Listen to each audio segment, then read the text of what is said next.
Big breaking news. Upper প্রাইমারির ক্ষেত্রে একটা গুরুত্বপূর্ণ আপডেট উঠে আসছে, যেটা ইন্টারভিউ থেকে বঞ্চিত এবং আপামর এই প্রসেসের মধ্যে যারা জড়িত তাদের প্রত্যেকের জানা উচিত। অনেকে বারবার প্রশ্ন করছিল যে দাদা, স্কুল সার্ভিস কমিশন তারা কোর্টে সওয়াল জবাব করছে 1241 জন্য, আর এডুকেশন ডিপার্টমেন্ট তারা বলছে 1482। আসলেই 241 জনের এই পার্থক্যটা, এই সংখ্যার পার্থক্যটা আসছে কিভাবে? এত তো পার্থক্য হওয়ার কথা নয়। তাহলে এই মাঝের যে 241টা সিট, এই সিটটা কাদের?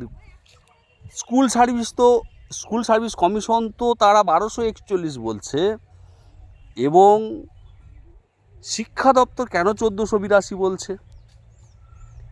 এইটারই একটা রিপোর্ট সামনে এসেছে। সেই রিপোর্টটাকে সামনে রেখেই আপনাদের কাছে আমি এটা তুলে ধরেছি। এইটার ব্যাখ্যা করার কিছু নেই, আপনারা এর বাংলা তর্জমা ভিডিওটার শেষ প্রান্তে করা আছে, এটা আপনারা ভালোভাবেই দেখে নেবেন। কাউন্সেলিং 6 থেকে 8ম, এই 2 থেকে 3টে যে কাউন্সেলিং হয়েছিল সেই পরিমাণ ভ্যাকেন্সিটা ছিল 241 জন। আর এই 241 জন অলরেডি এদের সিট ম্যাচিং আছে। তারপরেও এই 241 জনকে শিক্ষা দপ্তর ধরেছিল, আর ধরেই এটা হয়েছে 1482। তো এখন এইটার যে বাংলা তর্জমা সেটা ভিডিও শেষ প্রান্তে আছে, আপনারা ভালো করে জেনে নিন। আজকের দিনে দাঁড়িয়ে এই ভিডিওটা করার মূল কারণ হলো আমার এটাই, আমি ইন্টারভিউ থেকে বঞ্চিতদের অনেক আগে থেকেই বিভিন্নভাবে বারে সতর্ক করা হয়েছে। তারপরেও ইন্টারভিউ থেকে বঞ্চিত যারা, তাদেরকে বোঝানো সম্ভব হয়ে ওঠেনি বা তারা বুঝতে চায়নি। আজকে যখন রিপোর্ট সামনে এসছে, তারা ভালো করে বুঝে নিক যে এই 241টা সিট আদতে কি।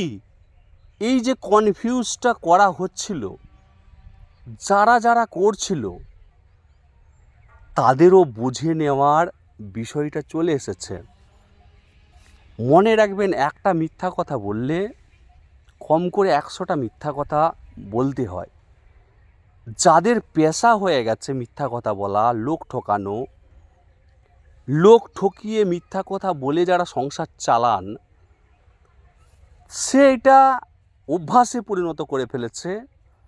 তাই তাকে বিশ্বাস করে যদি আপনি আপনার সম্মান খোয়াতে চান, তাহলে সম্মান খোয়াতে পারেন।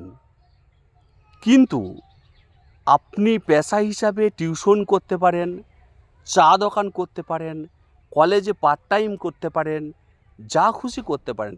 আপনি আপনার যে কোনো পেশায় থাকতে পারেন, সেটা কিন্তু আপনি আপনার পরিশ্রম দিয়ে সযত্নে আত্মমর্যাদার সাথে করেন। নিশ্চয়ই লোক ঠকানো ব্যবসা আপনি করেন না, মিথ্যা কথা বলেন না।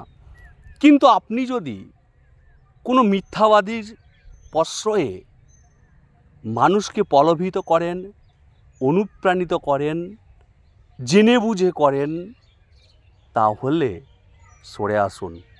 না হলে আপনারও মান সম্মান ইজ্জত কিচ্ছু থাকবে না।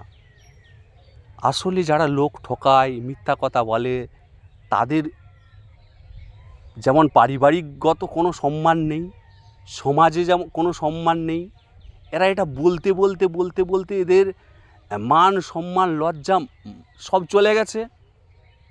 ঠিক সাধারণ মানুষ যারা, মধ্যবিত্ত মানুষ যারা, খেটে খাওয়া মানুষ যারা, তাদের আর যাই না হোক এক চিলতে আত্মমর্যাদা বোধ রয়েছে বলে আমার মনে হয়।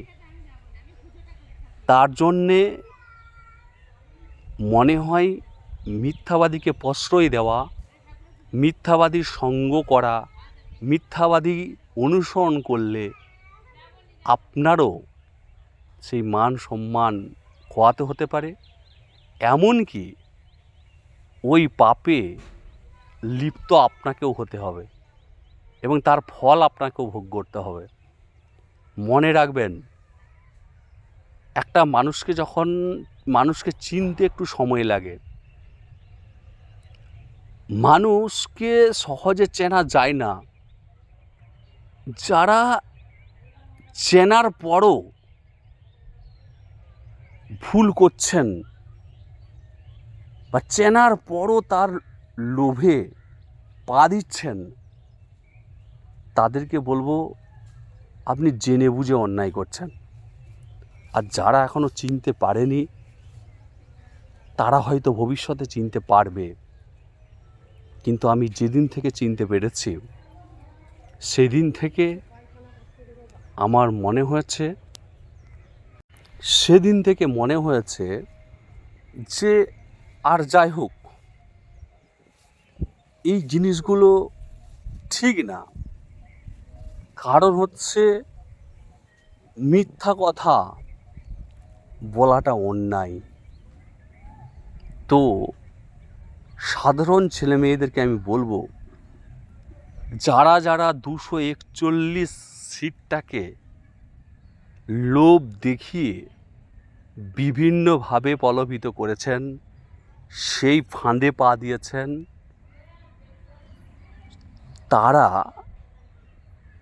আপনারা ফোন করুন, জিজ্ঞাসা করুন যে আপনি এই কথাগুলো আমাদেরকে কেন বলেছিলেন, এই কথাগুলো ব্যাখ্যা আপনি দেন। আমি চোর নই, আমি এটা বলিনি, আমি কাউকে টাকা তুলতে বলিনি। কেউ যদি তুলে থাকে তার দায় ব্যক্তিগত, আমার কোনো অ্যাডমিন নেই। এটা বলে যে আপডেট দিতে পারে, নিজেকে ভালো করার জন্য, ভালো সাজার জন্য যে সাফাই দিতে পারে, একটা গুরুত্বপূর্ণ হিয়ারিং হয়ে গেছে আর একটা হবে, সে এখনো আপডেট দিতে পারে না। লজ্জার বিষয়।